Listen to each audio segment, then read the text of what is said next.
Caro telespectador, Direito e Justiça em Foco é o seu programa e este é o seu país. A instabilidade política do país trouxe à tona questionamentos sobre a intervenção constitucional e o poder instituinte. Para explicar melhor a real dimensão da adoção desses sistemas, convidamos o advogado doutor Antônio José Ribas Paiva.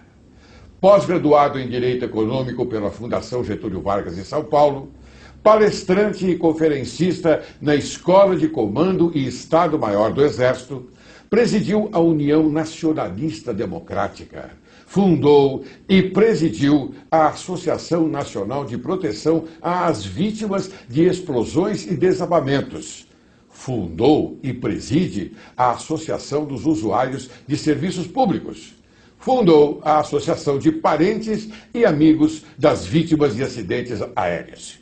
Seja bem-vindo, doutor Ribas. Muito obrigado, agradeço o convite para participar do seu prestigioso programa e estou à disposição. Quem agradece somos nós, Direito e Justiça em Foco, porque esse programa visa dar a precisa, esclarecedora informação e verdadeira também ao telespectador, ao povo do Brasil.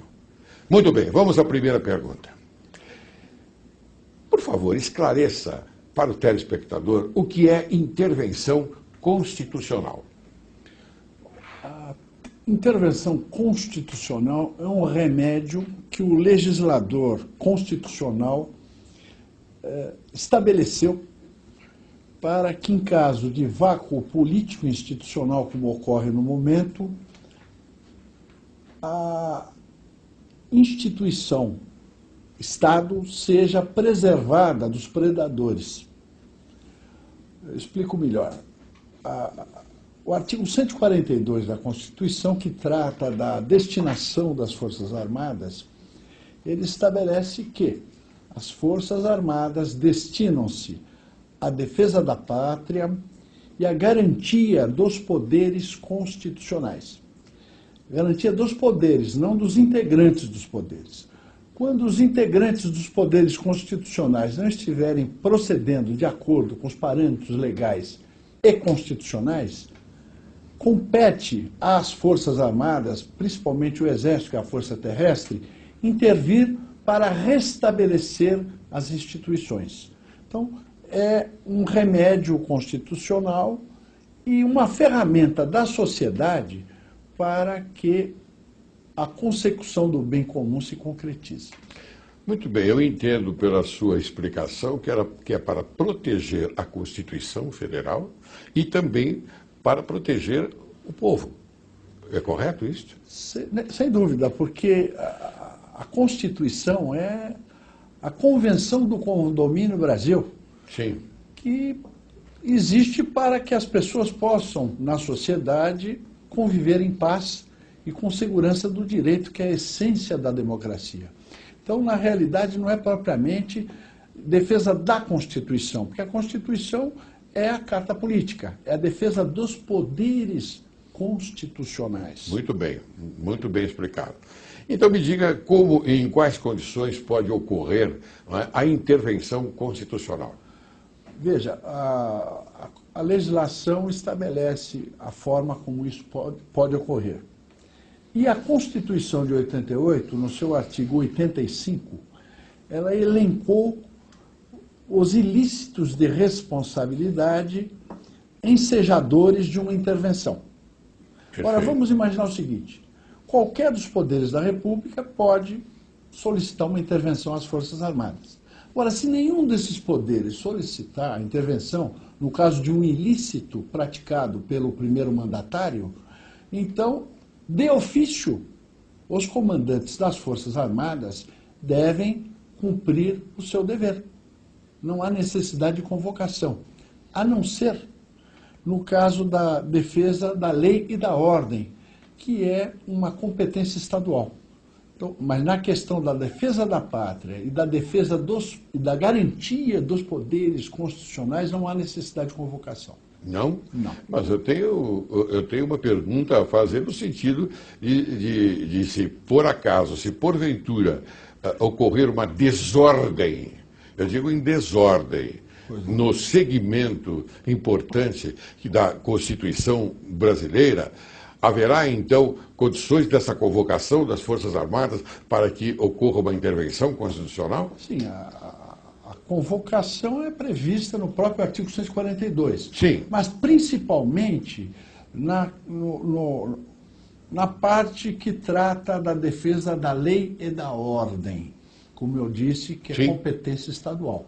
Se um governador do estado não estiver conseguindo garantir a lei e a ordem, ele poderá solicitar a intervenção para que se concretize o interesse público. Quem poderá solicitar as próprias Forças Armadas ou o governador? Não, seria o governador ou o presidente do Tribunal de Justiça Estadual ou o presidente da Assembleia Legislativa. Claro. Poderão... Esse é o ponto importante, porque a hierarquia deve estar sempre alinhada, Claro, não é? claro. Com a disciplina. Sem Não é? dúvida, claro. A hierarquia e a disciplina. Muito bem, então quer dizer que se por acaso ocorrer um caso com um governador, o presidente do Tribunal de Justiça do Estado poderá intervir e solicitar. Deverá, não poderá, deverá. Muito bem. Então vamos seguir adiante, porque nós temos aqui algumas perguntas a fazer, que eu não vou colocar o meu querido amigo Dr. Ribas numa situação de responder agora aquilo que eu quero que esclareça um pouquinho melhor, mas isso eu vou fazer durante a nossa conversa, está bem? Ótimo. Atualmente estão presentes os pressupostos para a intervenção constitucional da sociedade, através de seus instrumentos em defesa dos poderes constitucionais? Sem dúvida, porque nota-se perfeitamente um vácuo político institucional. O que é exatamente o vácuo político institucional? É a relativização do poder do Estado. Sim. Então nós temos isso em diversos setores da sociedade. Por exemplo, nas favelas em geral, existe uma relativização do poder do Estado. Por quê? Porque o poder do Estado não se aplica na sua integralidade nesses ambientes, nesses bolsões da sociedade. Outro exemplo seria nos ditos movimentos do sem terra, em que o poder do Estado não se aplica nesses acampamentos. Tenho notícia até de crimes graves que ocorreram e o poder do Estado não se fez sentir nos acampamentos. Então, essa relativização do poder do Estado leva ao vácuo político institucional. Então, ele não se aplica ou não está se aplicando? Ele não está se aplicando por falta de autoridade. E existe a palavra legitimidade, que é o fato gerador da legalidade. Quando falta legitimidade, tudo se esboroa, porque aquele que determina não tem condições pessoais ou intelectuais ou morais de fazer com que a lei se cumpra. Bom, eu entendo que realmente o senhor tem razão em dar essa explicação, mas eu pergunto agora de uma forma mais clara para que o telespectador possa recepcionar aquilo que nós queremos dizer a ele. Isso em momento com toda a paz possível e imaginária. Lógico. Nós estamos vivendo um momento de desrespeito e ofensa às regras constitucionais deste país? Sem dúvida alguma. O poder constitucional, os poderes constitucionais estão sendo agredidos. Por quê? Porque não se faz valer o poder do Estado, quando necessário, na consecução dos interesses públicos. Então você tem deficiências gerais. E pior do que isso, você tem a falta de legitimidade causada pelos crimes praticados por agentes públicos contra o patrimônio da sociedade. Exemplo disso é o Petrolão, Mensalão, empréstimos de compadrio no BNDES, que é dinheiro público. Que ainda não chegou à tona, né? Não chegou na integralidade, mas já está. Parece que já foi publicada a relação dos empréstimos. Sim. Mas isso tudo é o crime praticado eu diria, o peculato. A relação dos empréstimos, o senhor quer dizer no sentido de que o governo federal não é, extraiu do BNDES valores para financiamento de obras de países vizinhos ao Brasil? Ou seja, vou até ser mais claro, Cuba, Venezuela, etc. Angola também. Veja, isso é um padrão de procedimento de praxe. Né? O financiamento de empresas nacionais para obras internacionais é praxe. O que não foi observado foi... Não, mas existe uma ideologia estranha no governo federal. Não, vamos deixar isso de lado, ideologia. Vamos só falar na questão prática do financiamento. Esses financiamentos foram proporcionados sem as devidas garantias. Então isso é doação na realidade, é uma doação disfarçada, porque se você empresta dinheiro sem garantia, você não tem garantia de recebimento do valor emprestado. Então é aí que reside o vício dessas ações do governo com o dinheiro do BNDES. Muito bem. Bem, vamos seguir adiante com a nossa pauta. A intervenção constitucional. Desculpe interromper. Isso seria ensejador até de uma tipificação do artigo 85 da Constituição, que trata do crime de responsabilidade. E a aplicação do parágrafo do tocante à Lei 1079. Perfeitamente. Muito bem. A intervenção constitucional, ela pode ser confundida com um golpe militar?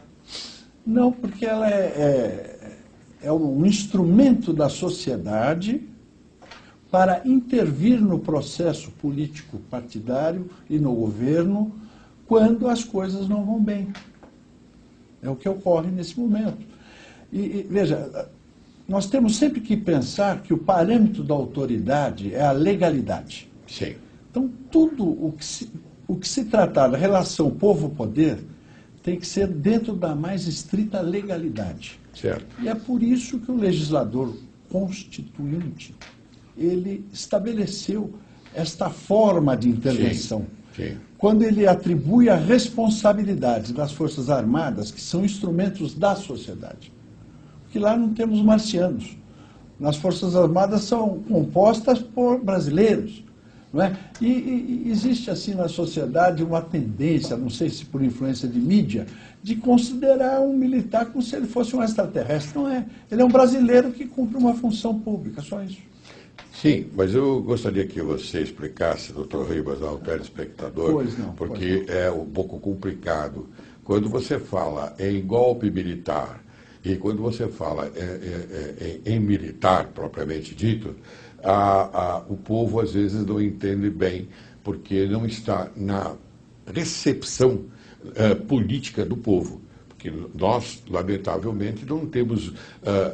você não gosta de falar ideologia, pelo que eu percebi, mas nós temos que tocar nessa parte, porque a ideologia, ela faz parte de uma política. E a política tem que ser levada ao povo, uma política boa, uma política consciente, uma política com todas as reservas que você coloca hoje aqui na mesa do Direito e Justiça em Foco. As reservas constitucionais, que são as mais importantes, no meu modo de ver. Por isso que nós temos que levar esta parte ao nosso público, ao nosso telespectador, para que ele fique bem consciente que você não veio aqui para formar uma opinião, não é, de proselitismo. Não, nada de proselitismo. Você veio aqui para tocar a verdade, o caminho da verdade. Isso que nos interessa. E você, muito obrigado. Você está, naturalmente, respeitando o compromisso que teve nesse sentido. Eu agradeço bastante. Mas vamos andar adiante. Explique, então, nesse sentido que eu coloquei ao público brasileiro, o que é o poder instituinte. É o poder constitucionalmente previsto, mas não de forma muito clara, que ele é inerente ao contrato social. Sim. É um atavismo institucional. Sim. Por que a academia não discute o poder instituinte, que é o poder do cidadão, individual e coletivamente, ele modificar, revogar ou aprimorar as instituições. Sim. E ele não pode ser exercido, esse poder que é do povo e do cidadão, ele não pode ser exercido por representação. Por quê? Porque quem está no poder não quer mudar nada. Certo. Tem a tendência de manter o status quo. Certo, claro. Então, o poder instituinte, ele é inerente, ele não é direito natural. Ele é inerente ao contrato social. Eu fiquei contente quando você fala, por exemplo, em poder de criar, modificar, revisar, revogar ou adicionar algo à Constituição. É isso, né? Não, as instituições. As instituições, perdão. As Exatamente. instituições. Não é? Perfeito. Mas tem tudo a ver com a nossa Constituição. Tem a ver com a Constituição. Aí é que está. A academia não debate o poder instituinte, Sim. que é o fato gerador de tudo. Não é? O fato gerador da carta política, da forma de governo, do regime, tudo. Por quê? Porque ele é essencialmente informal. Claro. Porque ele emana da sociedade. Claro. E essa informalidade, ela incomoda a academia. Claro. Né? Então, o pessoal não debate adequadamente isso. E ele, por ser informal, Sim. ele depende de pressão popular, de convencimento, de liderança, de tudo aquilo que forma um Estado. Não é? Porque o Estado é um ente ficcional, ele não existe. Ele é apenas uma instituição. Agora, se ele for, se essa estrutura for usurpada por gente inadequada, como ocorre no momento, a sociedade tem que intervir através dos seus instrumentos, que são as Forças Armadas. Então você é favorável à intervenção das Forças Armadas nesse momento? Não é intervenção das Forças Armadas, é intervenção da sociedade. Não, perdão. A intervenção da sociedade através das Forças Armadas. Sim, mas no fim ela representa o mesmo sentido. Não é. Porque a sociedade, ela vai às ruas pedir aquilo que, afinal de contas, ela necessita. Exigir. Pedir, aqui é pedir. Não está a exigência, eu não vejo exigência. Porque há a imprensa marrom que coarta esta exigência. Sim. Na minha visão, ela vem pedir. No bom sentido, é um exercício do direito. Eu sei, meu querido doutor Ribas, mas eu quero dizer o seguinte, que o povo sai às ruas para pedir pacificamente algo que lhe falta. Claro. Algo que lhe falta. E a imprensa marrom, torna a dizer, ela coarta em prol de quem? Em prol daquele que está cometendo esse, vamos chamar de ilícito constitucional. Sem dúvida. Correto ou não? Sem dúvida. Concordo plenamente. Você concorda comigo? Mas quando eu disse exigir, é porque é o exercício do direito. Sim, o exercício do direito. Mas a exigência virá... Mas a pleiteia, ela, antes de mais nada, ela manifesta uma vontade coletiva. Certo. Não é? Porque aquelas manifestações, tanto a de 2013 como essas deste ano, elas foram espontâneas. Não houve uma liderança que tenha determinado, ao contrário da tal da Marcha da Família de 64, que eu participei com 15 anos, ela tinha liderança religiosa, política, empresarial. Ora, o povo foi a Paulista, milhões de pessoas, e no Rio de Janeiro e em outras capitais, espontaneamente, porque não aguenta mais. Mas foi pedir, não exigir. Eu acho que foi manifestar a vontade. Pode ser que nesta última pode ter ocorrido essa exigência. Sim. Porque já estamparam, não é? Estamparam ao povo aquilo, o desiderato, ou seja, aquilo que se pede com mais veemência. Claro. Não é? Verdade. Porque nas outras não havia nada de fora de uma... Nada. Não havia nada disso. Faltava isso. Faltava exatamente isso. E completou agora, com essa última manifestação que nós tivemos. Eu queria só fazer uma observação.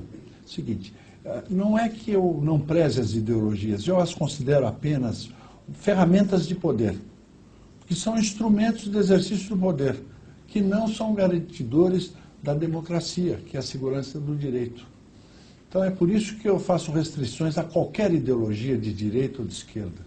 Eu vou encerrar o primeiro bloco da nossa agradabilíssima conversa, doutor Ribas. E, aliás, é bastante boa no sentido de levar ao povo, como eu disse, uma informação concreta. Eu vou encerrar com as palavras do americano, do ex-presidente norte-americano Abraham Lincoln, no sentido de que democracia é o governo do povo, pelo povo e para o povo.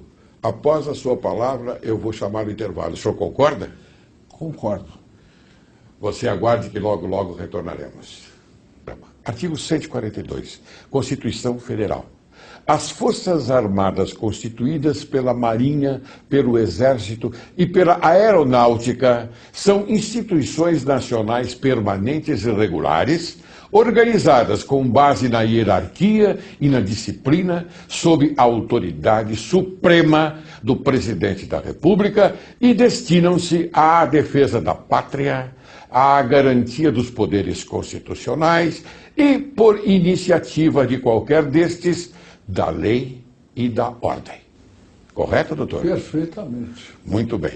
Agora eu vou lhe fazer... Quer falar alguma coisa a respeito? Não, eu estou à sua disposição, pode perguntar. Agora eu vou lhe fazer uma pergunta e antes eu vou expor ao telespectador. Todo poder emana do povo, que o exerce por meio de representantes eleitos ou diretamente nos termos desta Constituição. É o parágrafo único do artigo 1º da Constituição Federal. Doutor Ribas, você acha que a segunda figura deste parágrafo representa o poder instituinte? Eu tenho plena convicção que está inserido nesta parte do artigo 1º este poder essencial para a prática da democracia e para o aprimoramento institucional. Muito bem, então você tem convicção que este é um sentimento, vamos dizer, popular, quer dizer, um sentimento supremo popular, é isso? Exatamente, e depende dessas pressões várias, e ele não está bem delineado, dada a sua informalidade. Muito bem, e a seguir eu faço a seguinte pergunta.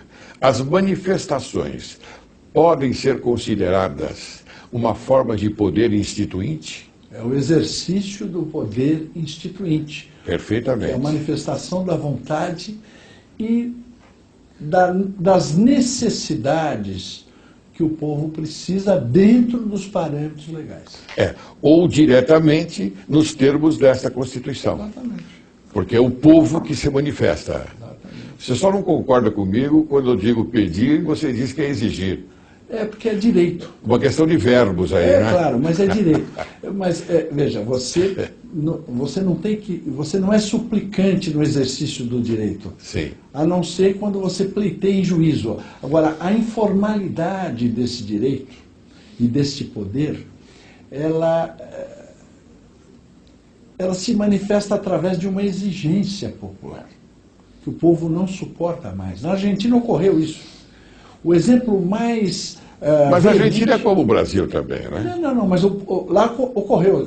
Tiraram aquele presidente do Aldi, foi o povo que foi à frente da Casa Rosada e falou, saia. E ele saiu. Aquilo foi uma exigência do povo para que o mandatário inadequado saísse imediatamente. Foi o que aconteceu. E você acha que aqui deve ser a mesma coisa? Se o mandatário não cumprir a vontade do poder instituinte, as Forças Armadas têm o dever de ofício de garantir os poderes constitucionais. E por que ela não o faz? É porque a questão é de filosofia do direito, é uma questão informal, e depende da vontade e da experiência de homens. Então a sociedade deve pressionar para que as autoridades militares entendam adequadamente o que é necessário fazer. Eu digo mais, os exércitos de qualquer país, eles têm uma experiência limitada na questão da jurídica, constitucional, social, porque a atividade fim dos exércitos é muito concentrada, tem um foco muito forte. E esse foco restringe o ângulo de percepção. Então eles precisam ser chamados em socorro para exercer o dever de ofício. Muito bem. Você acha, então, que o povo que foi às ruas, a população que foi às ruas, sabe o que significa intervenção constitucional? Eles Não, veja, sabem. politicamente, sabem. Eles sentem a necessidade de mudança, mas eles não sabem juridicamente como é que essas mudanças podem se concretizar. E é para isso que nós estamos aqui, para debater, para trazer luz ao problema. E a questão é muito simples. O povo não quer mais corrupção, o povo não quer mais que o poder do Estado seja usurpado por pessoas, por partidos ou por grupos, e quer ter tranquilidade, quer se desenvolver socialmente, profissionalmente e ter a garantia do direito, que é a essência da democracia. Você falou em corrupção. Você acha que o povo saiu às ruas e, no meu ponto de vista, pediu, no seu exigiu, não é? Alguma coisa no sentido desta exclusão do primeiro mandatário? Eu entendo que o povo se manifestou contra a classe política. Não só o primeiro mandatário, mas toda a classe política, porque a classe política não tem cumprido os seus deveres. Não existe oposição no Brasil. O PSDB, por exemplo, é a outra face da mesma moeda do PT. Dizem até que, assim, a título de chacota, que o que muda é a marca da gravata. A essência é a mesma, né? Mas então, eu acho que nós, você falou da Argentina, e nós colocamos o povo da Argentina de uma forma destacada no sentido político. O povo, você anda num táxi, por exemplo, você pega um táxi na Argentina, não é? O taxista, ele conversa com você, não é? Com altíssima relevância política, ele entende de política, ele está politizado. Você acha que no Brasil pode acontecer a mesma coisa? Já está acontecendo. Na Argentina as coisas acontecem primeiro porque o laboratório é menor. É um país do tamanho do estado de São Paulo. O Brasil é um continente. Mas, graças às comunicações, à internet, já está se equalizando o conhecimento. Outro dia, um maître de restaurante me deu uma aula de política e de informação. Choferes de praça, aqui em São Paulo também, entendem perfeitamente o que está acontecendo. Não, isso é bom, isso é evolução. Eu coloquei isso como motorista, eu tenho respeito por todas as profissões. Está acontecendo, não é? Eu acho que. Eles circulam. Eu acho que, exatamente, ele circula e conversa com muita gente. Não é? Então, muito bem. Agora, a produção está me chamando a atenção e ela quer que eu faça a seguinte pergunta para você: por que intervenção constitucional e não impeachment, ou seja, impedimento? Porque o impeachment é uma palavra inglesa, não é, que se adaptou ao impedimento constitucional brasileiro. Como eu disse, o povo foi às ruas contra a classe política. O impeachment é trocar 6 por meia dúzia. Você tira a Dilma e coloca o Michel Temer. Qual é a diferença? Então ele não pode, porque ele não tem um ano ainda. Ele ainda não tem. Exato. E mesmo que você convoque eleições gerais, o que vai acontecer? Você mantém o regime, que é a usurpação do poder do Estado pela classe política. Não é o exercício do poder em nome do povo, como a Constituição estabelece. Houve uma usurpação. E isso é que tira a legitimidade de toda a classe política, não só da primeira mandatária. Então não adianta o impeachment, porque, como diz o povo, é trocar 6 por meia dúzia. Né? E você acha que está acontecendo isso mesmo, né? Não vai haver impeachment porque a energia social envolvida é muito grande. E o povo se conscientizou que o seu inimigo é a classe política usurpadora, e não só um político. Há um entendimento, eu tenho conversado aqui com pessoas assim que conhecem bem o direito brasileiro, são experts no assunto, e eles entendem que agora não é hora, não é o momento adequado para se utilizar desse instituto que é o impedimento, ou seja, do impeachment. Porque nós temos que afastar o entendimento jurídico da questão e procurar enaltecer e elevar o entendimento político da questão. O que você acha? Veja, numa emergência, os médicos não podem ficar debatendo na sala de cirurgia. Eu entendo que o Brasil esteja em emergência. Então, nós não podemos estar com debates acadêmicos em torno disso ou daquilo. Nós sabemos o que não serve. O que não serve é impeachment, por exemplo. Porque o remédio correto é a intervenção constitucional. Muito bem. Mas então, tratando da intervenção constitucional, vamos explicar aqui ao telespectador, porque ele está aguardando. O debate está sendo interessantíssimo. Obrigado. Não, mas está sendo graças interessantíssimo. à sua condução. Não é? Absolutamente, graças à sua inteligência. Obrigado. Eu queria que você, então, nos explicasse o seguinte. Intervenção constitucional.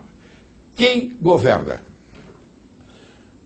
Dada a informalidade, que é uma intervenção, a palavra já diz, tem que ser nomeado uma junta governativa ou um representante num mandato tampão pelo interventor, que seriam os oficiais superiores das Forças Armadas, os generais, comandantes, e aprimoradas as instituições. Eu digo aprimoradas não, nós temos que restabelecer as instituições que elas foram rompidas pela classe política.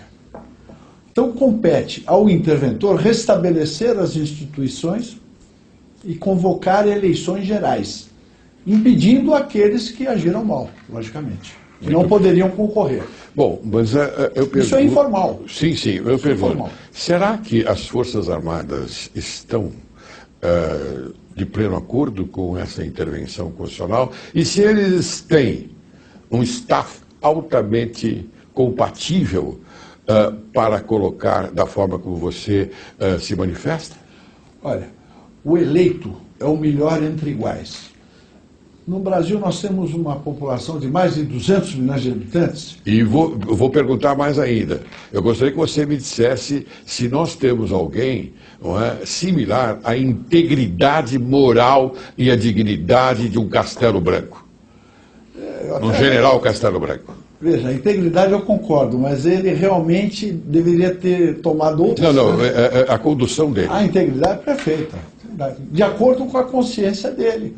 Um homem formado nas escolas militares, que são a melhor educação que a sociedade brasileira pode proporcionar a alguém, ele realmente foi um homem exemplar. Mas eu diria que o Brasil precisa não de um homem, mas precisa de um grupo de pessoas que possa colaborar para o aprimoramento institucional. Muito bem. Ajudando a corrigir os rumos do país. Não, com isso eu estou de acordo, mas a minha pergunta subsequente é a seguinte. Com esta instituição, com essa intervenção constitucional, nós não estaríamos dando aso, ensejo ao retrocesso, não é, para colocar os militares novamente no poder? Veja, pelas informações e conhecimento que eu tenho, os militares não almejam o poder do Estado. Não, a gente sabe disso. Eles objetivam cumprir o seu dever. E o dever deles está esculpido na Constituição Federal, no artigo 142. É isso que eles querem fazer. E precisam fazer. O artigo 142 é claro. Está muito claro. É claríssimo. É claríssimo. É um momento adequado, não é, para a intervenção no sentido de acabar de vez esse tipo de corrupção no país. Claro. Eu queria só frisar, a título de esclarecimento, que quem faz a intervenção cirúrgica é o médico. O bisturi é apenas um instrumento. Sim. Quem faz a intervenção constitucional é a sociedade.